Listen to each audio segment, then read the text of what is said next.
I mean, when the Dobbs opinion came out, there was so much fear about it being extended to IVF. And I know, I Right. was writing on it. Everyone else was really worried. Do we want to move our embryos out of red states?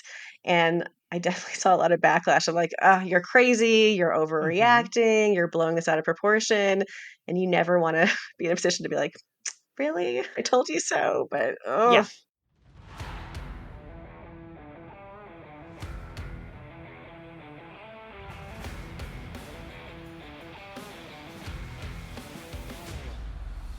Welcome to Law and Chaos. Today we'll be joined by Ellen Trachman, founder of the Trachman Law Center in Denver and host of the podcast I Want to Put a Baby in You. She's an expert in the law of assisted reproductive technology, and she'll help us break down that diabolical ruling in Alabama, which functionally outlawed in vitro fertilization. Is this a harbinger of things to come nationwide in the post-Dobbs hellscape, or have Republicans finally grokked that no one wants what they're selling? We've got a lot to cover, so let's get after it. Hey guys, it's Liz Dye, and today we'll be discussing that nightmare ruling out of Alabama, and I gotta say, not one of the more optimistic shows I recorded. So, before we get to that, let's take a moment to point and laugh at Donald Trump, who's going through some things in New York courts. As we discussed last week with the Daily Beast's Jose Palmieri, Trump is facing $450 million in disgorgement and interest in the civil fraud trial in state court and an $83 million damages verdict in the E. Jean Carroll defamation suit. There seems to be a popular misperception that Trump has to post the bond as a prerequisite to appeal. That's not quite right. And if you think about it, look, it can't be right. You don't have to pay to access the judicial system in this country. That would be fundamentally un-American. I mean, yes, you have to put up some minimal amount, like in the hundreds of dollars, to docket your appeal, but you don't have to pay the whole amount, the whole verdict, to access the appellate court. Posting a bond does prevent the plaintiff from initiating collection efforts, though. So if Trump hands the money over to the court plus the statutory interest rate, the plaintiffs can't move to collect. They'll have to wait for the resolution of the appeals process, but then the court will simply just hand them the money because I don't think either of Trump's cases on appeal are all that good. If Trump doesn't post the bond, though, Carroll and the state of New York are going to immediately start attaching his assets in an effort to collect on those judgments. Obviously, Trump would prefer not to give $500 million to the Southern District of New York or to the New York State court system to hold. And he doesn't want to give it to Carroll or, Attorney General Letitia James either. But so far, he's getting a big Heisman from the courts. Last week, Attorney General Letitia James moved to finalize the judgment, more or less exactly as written by Justice Arthur Engoron.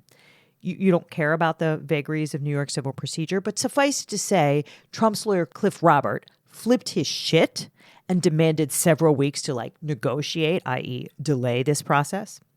But Justice Engoron was not having it. He said, "You have failed to explain, much less justify, any basis for a stay.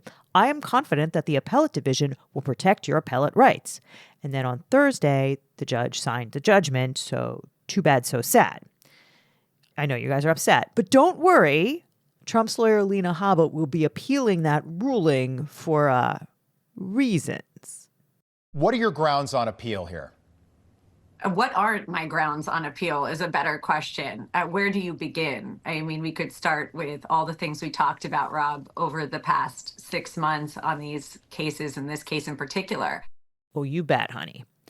Then, this weekend in federal court, Trump's lawyers moved to stay the Carroll judgment as well. Their argument, and I shit you not, you guys, their argument is that Trump is so rich that he shouldn't have to pay.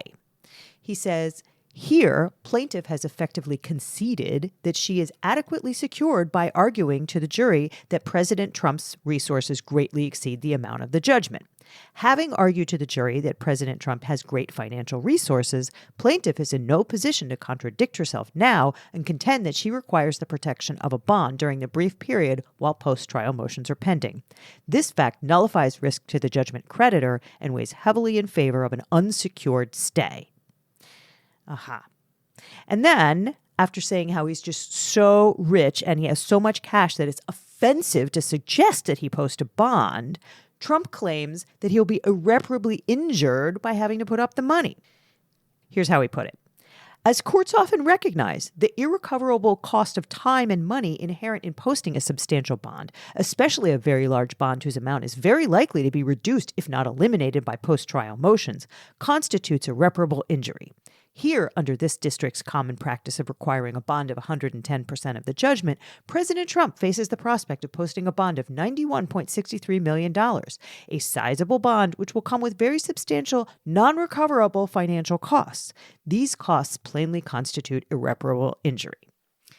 That's not really what irreparable injury is. Having to pay the money that you owe, according to the jury, is not irreparable injury. It's just annoying, and this is just whining.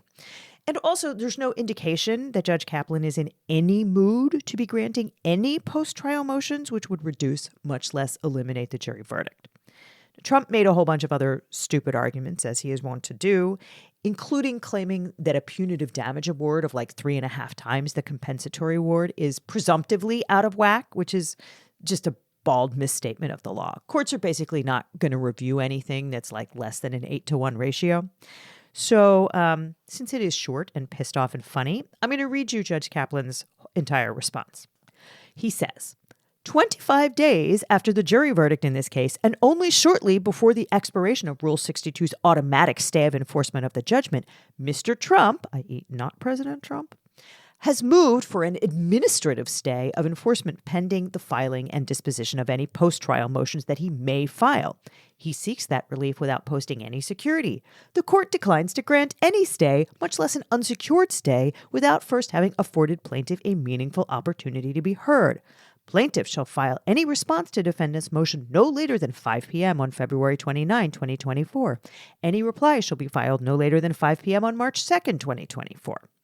So, to translate from judge to English, Trump had a long-ass time to ask for this relief, and he waited practically until the automatic 30-day hold on collections was expired to ask the court to stay the bond requirement. And on Thursday, E.G. and Carroll's lawyers are going to say, no damn way will they accept a stay on collections, after which Judge Kaplan will think about it for approximately 5 seconds before saying, pay up, asshole, at which point Trump is going to have to come up with the money, or Carroll is going to immediately dun him. So that is fun. Okay, before we get to the show, though, just a few brief housekeeping notes. As we announced last week, we are doing our first ever live Q&A on the Law and Chaos YouTube channel in a week. Those of you who are supporters over at Patreon and Substack will see a special post in a few days inviting you to submit your questions. This can be anything from topics we cover to topics we haven't covered, questions you have about me or the podcast. We will collect those questions from our supporters, and with the help of Stephen Robinson, aka the Playtyper Guy, we'll broadcast live on YouTube on the evening of March 7th, where everybody, even those of you who don't support the show financially, will be able to watch in real time. And if you don't have time to, hang out with me on a weeknight, we will also upload audio of it to our supporters the following day as a standalone bonus podcast. And speaking of our supporters, just remember, if you're a Patreon subscriber, that we are increasing production to 2 episodes a week. So if you want to cap your monthly support or adjust your per episode pledge to reflect the 2 charged episodes per week, now's the time to do that. And before we pay bills, let's thank some of those Patreons who get the show ad-free and early. From Substack, thank you to Pear, Stephen, John, Daniel, Philip, Nancy, Brian, Even, Devilish Ledoux, Mike, Keaton, Diane Copy Pasta Lady, Max, James, Antonia, Dr. Ed Friedman, Catherine, Craig, Bonnie, Bruce, and Doug. And as we've said before, I only use first names from Substack because I'm not sure, on Patreon, everybody's basically used to having all of their business on main. It's maybe a little different on Substack. Okay. As for Patreon, thank you very much to Andrew, Andrea, Omega Fall, Ryan, Scott, Stilla, Seth, Arnie, Jen Miller, accredited sorceress of ChatGPT. Hey, girl. Catherine, Dave, Nola Superman, Emma, the Aussie barrister, Watercolors and the Tim, that one time, ... Thomas, no longer the last name in Patreon, but still quite long. Brevity is the soul. When There Are 9, love that one. No funny Patreon username at this time. Supergiant Robot, and vasectomies prevent abortions. Thank you guys so very much. I am, as always, so grateful for your support. Let's take a brief ad break and then get on with the interview with Ellen Trachman.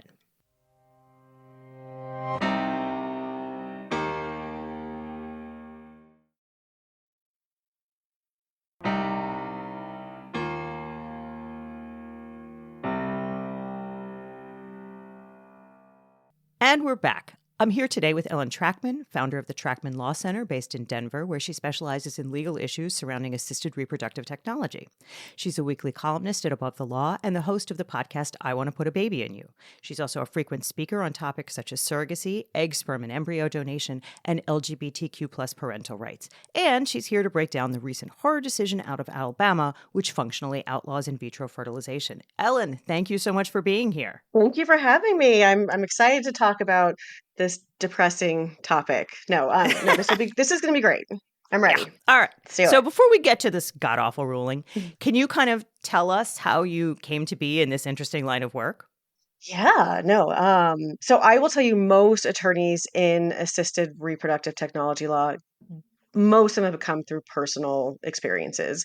So in my case, I mean, it doesn't sound as natural, but I was working as a hedge fund attorney at a big firm in San Francisco. Fun. And at the time, my roommates were going through the kind of the process of figuring out how to have a child if they were to in the future as a gay couple.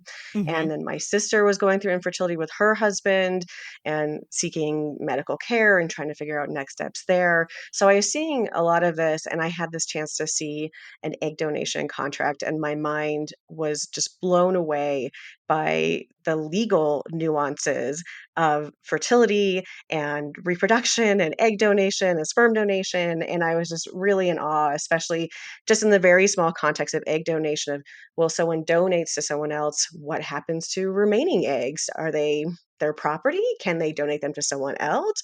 What are those rights? What are those expectations? And I think that was when I became really interested. And I thought I should do this area of law. This is really fascinating to me.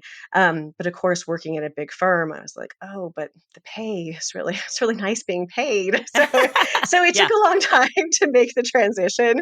So ultimately, I got married. I had 2 kids in San Francisco. We moved to Denver. I took a corporate job. And then unfortunately, I had all this terrible stuff happen in my life where I lost my grandmother, I Mm. lost my stepbrother. There's like multiple deaths in this 1 month, and I had to have knee surgery, and I was laid up, and I was watching TED Talks about not regretting your life. And I was like, that's right. I'm going to not regret my life. I'm going to quit this Wow. corporate job that feeds my family. It's fine. Unfortunately, I had a very supportive spouse who gave me the flexibility to be able to quit and just really focus on assisted reproductive technology and start a firm in it. And, they say like new businesses rarely, some huge percentage don't make it past 2 years. But Wow. last year I celebrated 10 years. So I'm Look at really you. excited that it's gone really well. It's been absolutely as fascinating as I had hoped, if not more so. And most of my time is really helping people who want to build families and helping those who want to help them as donors or surrogates. So it tends to be the happy law that I had hoped for. But Yeah. then at the same time, I see, the cases throughout the country and throughout the world that are really, they're difficult. There's lots of difficult issues in the area. And Right. sometimes there's really harmful decisions or harmful laws that come out. But we also see some good things too. So you mentioned all of that of the bio. I will note separately, I co-own a surrogacy agency. So I'm to see that perspective as well. That's so interesting. The law has changed a lot. I mean, you've been practicing for a minute. You must have seen a lot of changes in your line of business. Yeah. So even just take surrogacy as an example. So in general, the US has been supportive of surrogacy and including compensated surrogacy. But 10 years ago when I started, there were a number of states that did not permit compensated surrogacy. So Washington State, New York State, Washington, D.C., New Jersey. And we saw in a row, like each of them flipped to say, no, we support family building by this method. We support the right for parties to decide to compensate someone who is acting as a surrogate. So I've seen a number of those laws become very pro surrogacy. And Michigan is like the big holdout now, where they are the one state that still has this criminal law against compensated surrogacy. And there is a bill up this session that actually looks very hopeful to change that. So we might see Michigan change as well this year. Yeah, can I ask you a question? So I've wondered about this. Are surrogacy contracts more enforceable than they used to be? I mean, I studied it when I was in law school a little bit, and it was, that's a long time ago. That's 22 years ago. I mean, are they more enforceable now than they used to be? I think there are very clear lines and precedent establishing parentage, especially when it comes to surrogacy. So we have seen some cases questioning kind of in different circumstances, can a surrogate claim to be the parent? So, for Right. example, there was a case out of California where a single intended father asked to transfer 3 embryos, and the surrogate said, then he asked to reduce. He wanted to reduce the pregnancy after all 3 took down to 2 or 1. And the surrogate refused. And then, after all 3 babies were born, she brought a lawsuit saying that baby C should be my child. I should have parental Oh my rights because goodness. baby C would not exist if I had not Right. refused this request to terminate or reduce the pregnancy. And the California courts, the federal courts all said, absolutely not. That's not the case. The intended parent is still the legal parent in this case. And so those we can see very clear these lines. And there was another case of, a celebrity, so Sherry Shepherd. She had gone through surrogacy, and they had used an egg donation, so she wasn't genetically related to the child. And during the pregnancy, she divorces her husband and claims that she's tricked into this and she doesn't want to be a legal parent. And there, Pennsylvania court said, no, you're still the parent of this child. So I think those have been well established. In terms of like what can you enforce of like behavior, Right. what you're eating, I think those are much more questionable. And we know for sure that in terms of termination of a pregnancy, some states are very clear. So in Colorado, where I reside, our law says that the surrogate has the right to make all health and welfare decisions for herself and the Right. pregnancy. So, in one sense, she's very protected, right? That she can make those decisions. On the other hand, intended parents feel very out of control, that she has the right to terminate a pregnancy with their child and that that's her right to do so. So, lots of interesting area. And then, of course, there's a question beyond that of, say, all the parties agree that they do feel it necessary or want to terminate a pregnancy. Can they do it? If they're in Texas, Right. there's a big question. Like, does she have to travel? Can she travel?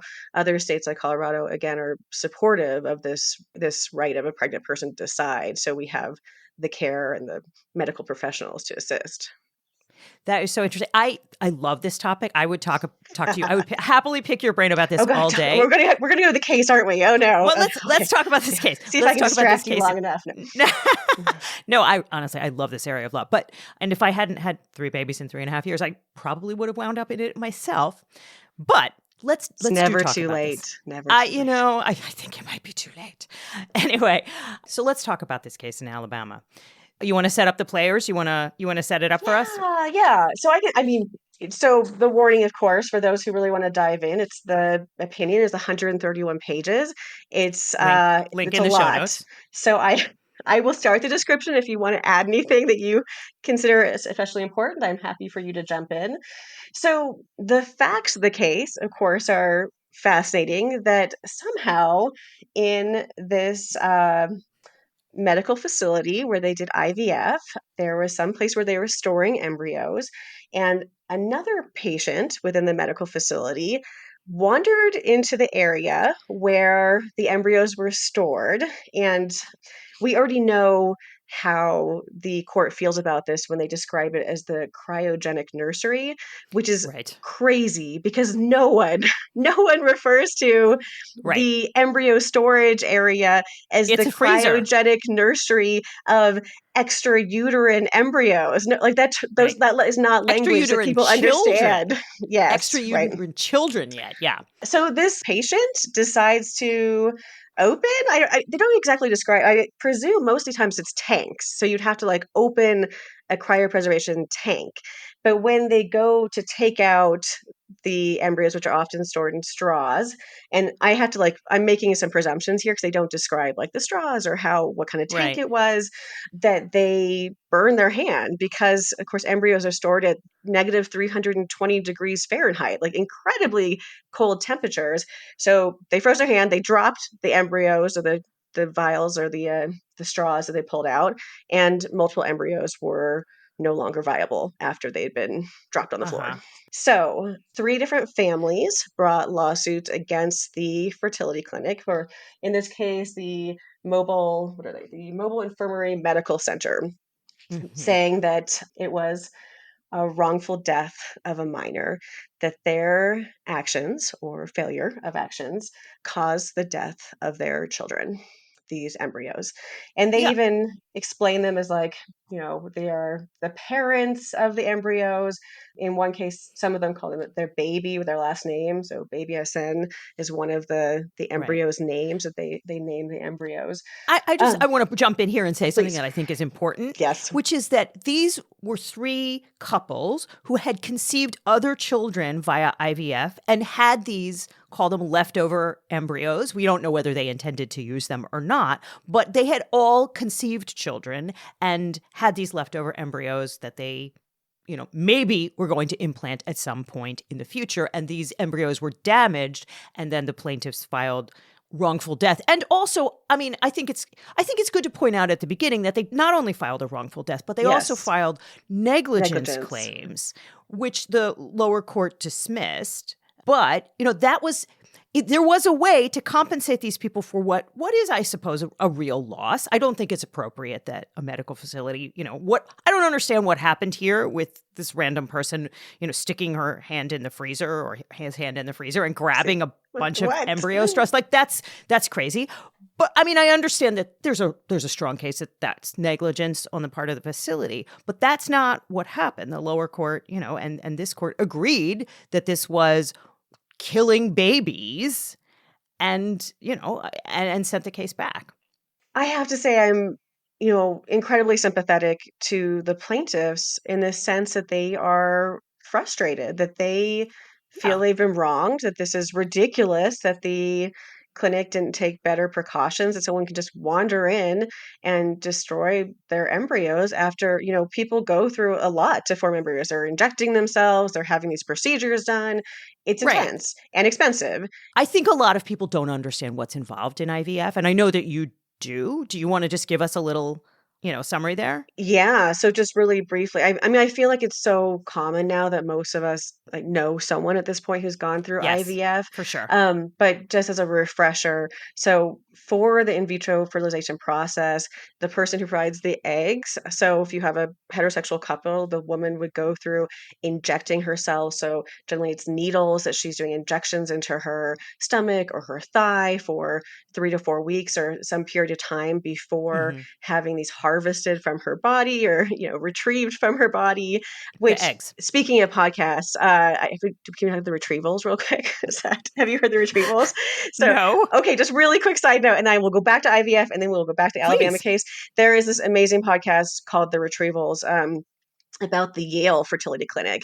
And so all these patients were going through IVF at Yale, and these women would go through the retrieval process. So they've been injecting themselves, and then for the retrieval, they go in, they're generally put under twilight anesthesia, and a needle is inserted through the vagina, and then the eggs. So normally your body has one egg that's fully matured, but with all these Hmm. drugs that you're injecting, you have multiple eggs matured. So Hmm. these needles are stuck in, and then they retrieve the eggs one by one. So it's multiple times where the needle's going through your vaginal wall and taking out these eggs. And multiple women were like, "This is terrible. I'm in terrible pain. Can you, increase the painkiller level?" And each time the nurse was like, "Oh no, we've given you the maximum amount.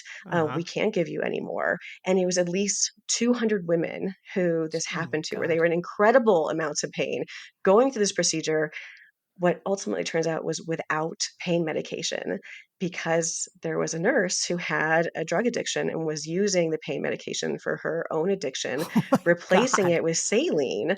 So the That's patients insane. were just receiving saline and then being told, oh, we have the maximum amount. And as far as they know, assuming it's not the nurse who Yeah. personally stole the Yeah. fentanyl or whatever the drug was. I mean, it was totally crazy. Anyway, so Wow. you go through these retrievals that can be a painful process, or generally you're under anesthesia. And then sperm is provided by your male partner or other source, and it's combined in a laboratory. And generally, they want many eggs to be fertilized by the sperm, because even if you have a good number of mature eggs, only some percentage of them fertilize. And so if you get 10, 15 eggs, maybe you get lucky, maybe 6 or 10 of them fertilize, and then they go through then they'll grow them, so they'll be in a petri dish or other medium, and they watch them for a few days, and then many of them just don't grow, like they're not viable, and others do Right. make it to blastocyst stage, which shows the stage where you could transfer it and could potentially be a viable pregnancy. But others are tested as well, and then this testing often shows trisomy 18 or some condition where they know there's no chance of viability, or that there's no chance we'll make it to pregnancy. So often people go through this procedure and they're left with 0 embryos. Right. So there is a part where the opinion talks about, like, oh, well, other countries have learned how to do this ethically of only making 1 embryo at a time, and it's not true. Like, so they Right. specifically cite to Australia and New Zealand, and I just like texted my one of my Australian attorney friends, and I was like, that's crazy, right? She's like, that is completely crazy and absolutely untrue for Australia. Yeah, yeah. So just to back up, Yes. in one of the opinions, the judge was trying to deal with the obvious outcome here, that the decision that these little blastocysts were babies was going to functionally end IVF. And that judge said, while we appreciate the defendant's concerns, these types of policy-focused arguments belong before the legislature, not this court. And then the judge, who is obviously not a doctor, went on to suggest that you could solve this problem by only producing 1 embryo per IVF cycle, and then that embryo would be implanted, and then you would never have freezers full of multiple embryos. But as you said, the odds are not good that any one embryo is going to both, that any one cycle is going to produce a single embryo that both works and does not have some sort of genetic anomaly.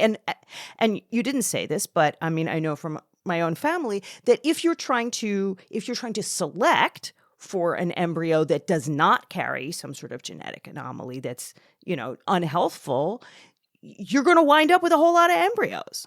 Yeah, absolutely. No, thanks for adding that. Just to give more background before we really dive. So I will say again, so that I am so sympathetic, because the problem here is that these plaintiffs brought this claim under the Wrongful Death of Minor Act, but they also brought these negligence claims, and Mm-hmm. the negligence claims were rejected because, like, oh no, we're saying their life, and that therefore negligence wouldn't apply. And then on the other side, they're saying, but they're not minor children, so they don't apply for wrongful death of minor children. So, I mean, they talk about in the oral arguments this catch-22 from the defendant. So the way it's phrased is really, you're like, well, what is it? Which one is it? Are you trying to say embryos are life or children, or they're not? And in a bigger context, there's so many cases where fertility clinics. So I first off, I really support the work of the medical professionals and the fertility clinics, but Mm-hmm. there are instances where clearly there should have been some liability by this third party, and then they're dismissed by saying, oh, wrongful, we don't do wrongful death cases, and because embryos are life, therefore you have no liability, even if the clinic did something clearly negligent or crazy. Yeah, let's talk about the holding. And then I want to double back to that, Yep. because I think it's impossible to divorce any of these cases and any of the law around it from abortion, right? Like, abortion is the thing that looms over all of these rulings. So you want to talk about the ruling in this case? Yeah. So in the ruling, these two different claims, so they said, okay, we agree that we're dismissing the negligence and wantonness claims because they were pleaded in the alternative only if we didn't find a claim under the Wrongful Death of a Minor Act. And they said, but we do find that these embryos are covered by the Wrongful Death of a Minor Act because they are children under the act. And I will Mm-hmm. note, of course, that the act itself was drafted in like the late 1800s. And Right. for over 100 years, it was very clear that children were only born children.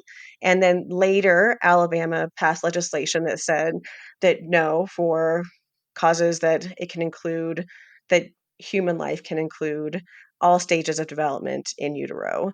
But this, like the Brody Act, for example, which extended the coverage of who's a human life, who's a minor child, specifically talked about in utero, but they do list it as including in utero. So there's a lot of discussion of like, well, including, that's not only, Right. but there was no prior reference to human life, children, the definition of a minor children, including, as they like to call them, extrauterine children, which we, Yeah. in my world, are not. It's your tissue, it's stored in a tank. Like Right. a human life, like even a fetus, if we were going on that level, but a human being cannot survive at negative 320 degrees Fahrenheit.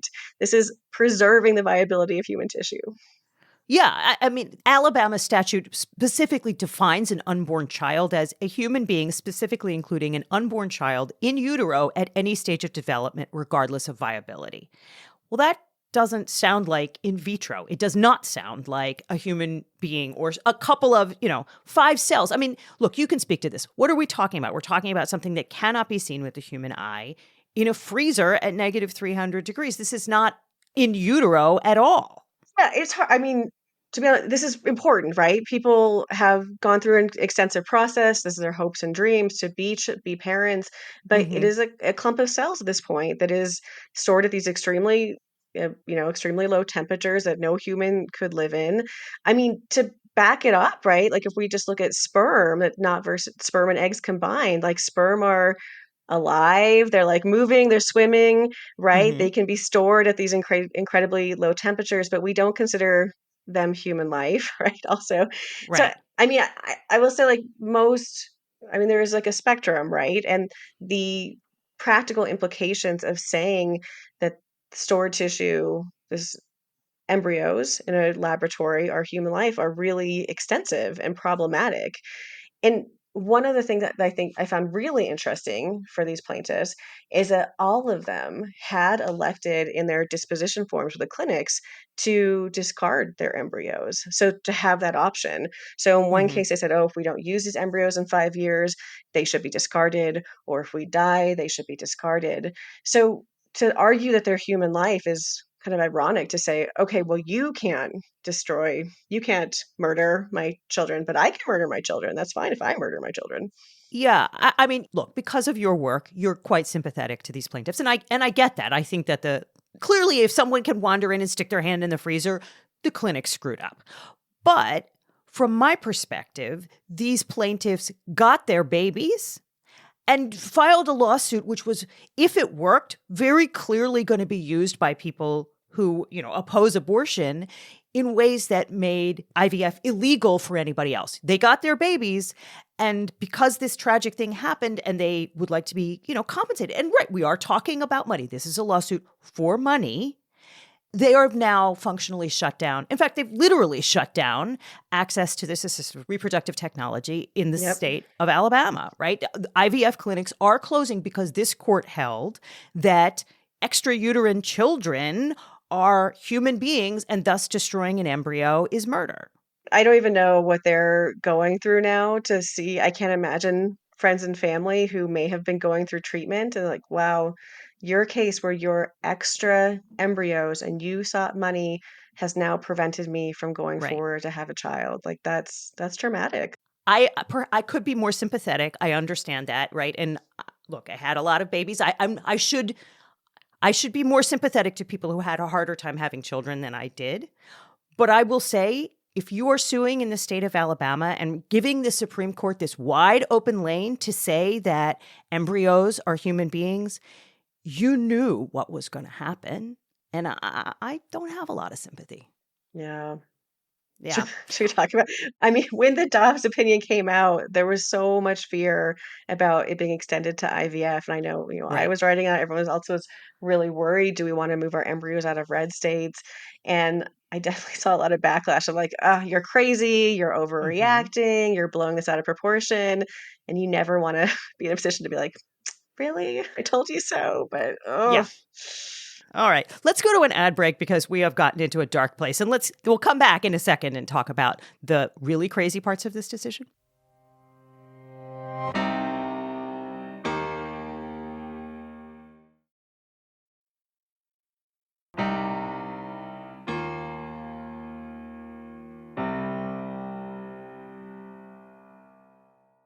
Okay, we are back. Let's talk about the stuff that got a lot of attention in this decision because there is a concurrence by the Chief Justice, which is absolutely bonkers. Oh my. Yeah. I characterize it as a sermon. It is quoting from the Bible repeatedly. I mean, it's interesting because he just spends a lot of time talking about the sanctity of life and Mm-hmm. God making humans in his own image. But when I read it, I'm still like, but where does he extend that to embryos? Like where was that clear? Yeah, as I understood it, there is a constitutional amendment in Alabama that was clearly an anti-choice amendment that said, life begins at fertilization and grounded this in a Christian conception of God. I won't say Judeo-Christian. I'm Jewish, you're Jewish. This is not how any of our rabbis more or less interpret this, but that this is a very Christian conception of life. So here, I'm going to read a little bit from it. It says, the people of Alabama have declared the public policy of this state to be that unborn human life is sacred. We believe that each human being from the moment of conception is made in the image of God, created by him, capital H, to reflect his, capital H, likeness. It is as if the people of Alabama took what was spoken of the prophet Jeremiah and applied it to every unborn person in this state. Before I formed you in the womb, I knew you. Before you were born, I sanctified you. All three branches of government are subject to a constitutional mandate to treat each unborn human life with reverence. Carving out an exception for the people in this case, small as they were, would be unacceptable to the people of this state, who have required us to treat every human being in accordance with the fear of a holy God who made them in his image. That's, Yeah. I mean, if we still had an establishment clause, that would really offend it, right? If we I had that. will know that in this area there is a lot of question legally, and there is variation about what conception even means. I mean, I Mm-hmm. feel like maybe some people just presume that it is fertilization, but that's not true for everyone, especially doctors who don't think of, the fertilization of the egg as conception. Many people define conception to be that successful implantation in a uterus. That's when conception takes place. So there is a little bit of question of like, what is conception in itself? What does that word mean? Well, I certainly wouldn't, outsource that question to like doctor, priest, judge on the Alabama court. But taking what you're saying, this really could impact widely used birth control mechanisms such as IUDs, right? Yeah. Because an IUD prevents implantation of a fertilized egg. And under this reading of the statute, it seems pretty clear to me that it would outlaw IUDs. Right. I mean, it's interesting when like you mentioned the establishment clause, because there is a lot of calls for like, okay, this needs to be this needs to be taken to the next level, and that in this case is the U.S. Supreme Court. And Right. there's debate about whether it's an appropriate case to take to the U.S. Supreme Court. And one claim is like, well, is it a violation of the establishment clause because so much of this is based in this religion and this sermon? But I will say for many, the answer is like, please don't take it to the Supreme Court. That there is so much distrust of this particular court. And even when Amy Coney Barrett went up, became part of Mm-hmm. the court, there was a lot of discussion about her beliefs, and including this letter that she had signed at one point that was specifically anti-IVF, that IVF was not okay. So we already know that there are Supreme Court justices that are anti-IVF. Yeah, it seems such a crazy thing to say in this day and age. I mean, and even if they look, you can understand how there might be a ruling which would de facto outlaw it, right? Like this proposed Like, solution to can just they make allow things one, worse? Can right, you make right, it to worse? allow Yes. one egg Ugh. per IVF cycle makes it functionally far too expensive for normal, people to afford, and assuming even if it's covered by insurance. And so unsuccessful as to be, functionally unavailable. And you can see the court, if it went to the Supreme Court, maybe would say, well, it's illegal to destroy an embryo, and so you can only make one, or you must implant them, or you can picture a lot of crazy outcomes if you took this case to the Supreme Court. It's so problematic to say that they are human life, that they have rights to be born. I mean, with the million embryos currently stored, like we are forcing you to be parents against your wishes. You already have four, you need to have eight more children. You have to Right. go through that. Oh, you're not healthy enough to go through it. You have to hire a surrogate. Does the government need to be hiring surrogates? What are their obligations? Any couple, one says, I want to use these embryos, so one says no, the other side says no. The person who wants to use them always wins. I mean, the right not to reproduce is gone, right? Which Right. in theory is still a right that's within the constitutional opinions that we've had. Yeah. I wouldn't trust the Supreme Court, but I also think that Republicans have sort of understood that the natural implication of this is that, IVF, as we have all understood it, and as many people, including religious people, have understood it, is going to become functionally unavailable. I mean, I know your podcast deals with law and politics. If we can just touch on politics for a second I would love to directly. touch on Oh politics. my. So, full disclosure, I'm a bleeding heart liberal snowflake. I'm married to a conservative, so I get to see it all. Wow. Um, but oh my, Trump came out with he tweeted or whatever it is, like, the statement saying, I support IVF. And I was like, oh, who am I? What are my beliefs? What's happening here? I felt very confused. I mean, they say that they support IVF, and yet the laws that but look, they might like IVF, but clearly they hate abortion more. And the laws that they are passing, right? Like, none of this is really about IVF. All of this is about abortion. All of this is about what constitutes a baby and trying to maximally signal to your base that you're anti-abortion. And, by starting life like at the beginning. Yeah, I think like abortion is like a whole issue, women's rights to make decisions on their bodies. But I definitely see that there is this extension where there are of movement of people who are specifically against IVF and embryos and don't see this as just some, facade for an abortion discussion. I do see it as more of an attack on IVF, fertility treatments, formation of embryos. Oh, that's so interesting because I see that there is a movement of people who believes that, but I think that the laws are passed in large part by legislators trying to virtue signal, which I know is not a term that we like to use, but to virtue signal to their own base how strongly anti-abortion they are by, For sure. I mean, the Alabama constitutional amendment, no question, that was about right. abortion and now has just been taken to another level that didn't actually address IVF for embryos anyway. So do you think that it's because many people on the right have decided that they won on abortion and now they're moving toward birth control and, assisted reproductive technology and all of the ways which non-traditional families get made? So there have been statements by certain politicians that have said IVF is next. There have been statements reported that said, "Hey, calm down for a few years after Dobbs, but next we're going for embryos and IVF." So there certainly have been indications that it is not just abortion; it is a whole other level. Right. So in response to this, what has happened on the ground in Alabama? Yeah, so at least three clinics have, quote, paused any IVF fertility services at this time. So it looks to me that most are too concerned about liability to move forward and patients are not being treated. But there's also legislation. So do you want to talk about the proposed legislation? Yeah, so let me just interrupt. Can you talk about the liability? What kind of liability are we talking about here? Yeah, absolutely. And one thing during oral arguments that is referred to is that there was a case in San Francisco where there was a malfunction with a storage tank and Hmm. a number of eggs and embryos were lost.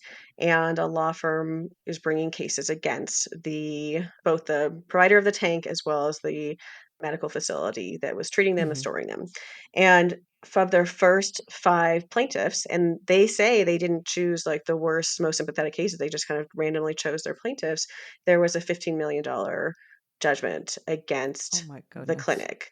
So there is really big numbers and potential liability, especially when we stop talking about tissue and the process.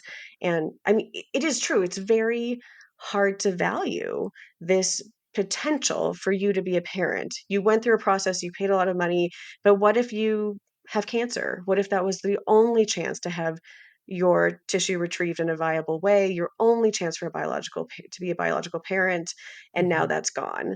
And what's the value of that? So these are very hard things to value. And it already was a difficult area of when clinics make mistakes or something happens, what is the right amount or right way to compensate a patient who has been injured in this way. But to take it to a whole other level and saying, you clinic, if you make a mistake, and to be fair, it's bad that they didn't have a locking door. But I Right, mean, of there's course. an infinite number of other mistakes too that can result in the loss of embryos. And because we're now saying that you're murderers, that you caused the death of children, it's this whole other level of incredible amounts of liability that would be very scary for any fertility clinic. And I imagine any attorney for a clinic is like, this is bad. Yeah, I mean, you can understand why those clinics in Alabama said basically we're shutting down immediately because anything that goes wrong, in the best scenario, they have civil liability, and in the worst scenario, they have criminal liability. Although the Alabama AG said they're not going to prosecute these people as murderers, but that's not a binding promise. And it's interesting because some of the arguments they talk about in the opinion and the various different opinions is congruence between the criminal code of what is considered a child or who is considered a child Hmm. versus now the civil code. And they have seen in the criminal code in Alabama, there hasn't been an extension of considering an unborn child to also include an extra uterine embryo cryopreserved. And In so a now to right make this cold nursery. extension on the civil side, there definitely was that argument within it saying it doesn't make sense to do it on the civil side when there's been a choice not to do it on the criminal side. Hmm. Right, but you wouldn't want to take that risk, would Either you? way, Right. either way, it's Right. not. Nobody wants to take that risk. We have seen an immediate response by legislators to introduce legislation in Alabama to quote fix the problem. Hmm. So we did see, what do they call it? So HB 225 in order to protect IVF, and they specifically say the Alabama Supreme Court has held that extrauterine children, in quotes, that is, unborn children located outside the biological uterus, are considered unborn children for purpose of the wrongful death of minor act. This bill would provide that any fertilized human egg or human embryo that exists outside of a human uterus is not considered an unborn child or human being for any purpose under state law. And this was introduced by Democrats in Alabama, but there have been statements by Republicans as well, claiming that they were planning to introduce similar legislation. So, I mean, I feel like the situation is very fluid, that we're Yeah. only, less than a week, or we still less than a week out from the judgment. And maybe there will be legislation before this goes up. I don't know. Just going up tomorrow. We'll see how fast this happens. I do not. Um, Yes, it's going up tomorrow, and I do not think we're going to get legislation. But I oh, wow. mean, Maybe. Okay. Wow. You're negative, Nancy. Okay. Tell me more. You don't no, think no, it'll no. I'm happen? sorry. No, no, let me. I don't think we're In going to get time. legislation In time. before it goes Okay. up. I do think that they're going to pass legislation. Look, it's an election year. Republicans are already getting killed on Dobbs. Taking away abortion was bad for them, as a publicity matter. It was bad as a campaign issue. Taking away IVF look, they need to get suburban women, right? Trump did well with suburban women, and then the last time Biden did well with suburban women. If you take away IVF, you're going to get killed with suburban women. This particular statute is specific to Alabama, so we'll see if they fix it in that state. It is definitely worth noting that there is a federal statute that's been introduced called the Access to Building Families Act to specifically intended to protect IVF on a national level. And honestly, so I wrote about before, I was, trying to be hopeful, but I really felt like, oh, Congress is such a mess. There's no way they're passing it. But I mean, sadly, I'm hopeful that maybe a terrible case like this could bring in enough interest to push it I forward. So I'm a little bit agree. more hopeful with a terrible thing happening, sadly. Yeah, I would agree with that. I think that this is going to be so politically toxic for Republicans that they'll, rush to do something about it right this minute. I don't know whether it'll hold forever, but I agree with you. I think we will get legislation on this one.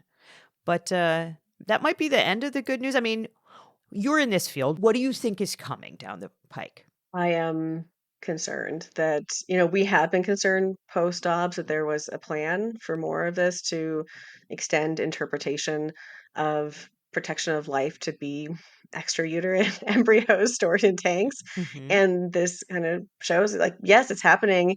And I don't know if this might, I mean, my hope is that people will be like, oh, that didn't go well. Let's not do that. But at the same time, it might embolden others to say, oh, look, this claim worked well. And this court agreed. And it was terrifying to see it wasn't just like a bare majority that passed it, but there Yeah, was 7-2. yeah, 7-2. So Exactly. Yeah, yeah, definitely that's what. So the fact that there's only two dissenting, that's really concerning. And I imagine others might be looking for these opportunities. So I'm open. yeah, I mean, look, you've seen what they did with mifepristone in the Fifth Circuit. I can certainly see someone bringing in the courtroom of Judge Matthew Kaczmarek in the Fifth Circuit, whom conservatives have shopped a lot of cases to. I can certainly see them bringing a case that says, the IUD is dangerous, and the same way they did with mifepristone, trying to get the FDA to kind of regulate it out of existence Yeah. on some fakakta Ugh, theory. maybe we are headed to the Supreme Court no matter what. Ooh, wow. Oh, I That's don't know. All right. Well, yeah. on that happy note, Oh thank no. you. But Alabama legislators, like we believe in you. You can fix this. On the national, the Building Families Act, the Access to Building Families Act. For anyone who's interested in being involved, we always like to pitch Resolve, the National Infertility Association. They have a big advocacy day. I think May 14th is their day this year where they have Okay. anyone who's interested meet, they gather the constituents to meet by Zoom with their representatives and senators, and you get to say what's on your mind. So I definitely encourage people, no matter where you might be in the spectrum, to get out there and have your voice heard. Okay, we will definitely put a link to that in the show notes. And Ellen Trachman, thank you so much for being here. Thanks for having me. Law and Chaos Podcast is a production of Raise Ipsa Media, LLC, is intended solely as entertainment, does not constitute legal advice, and does not form an attorney-client relationship. This show is researched and written by Liz Dye and produced by Bryce Blankenagel. Law and Chaos Pod, copyright 2024, Raise Ipsa Media, LLC, all rights reserved.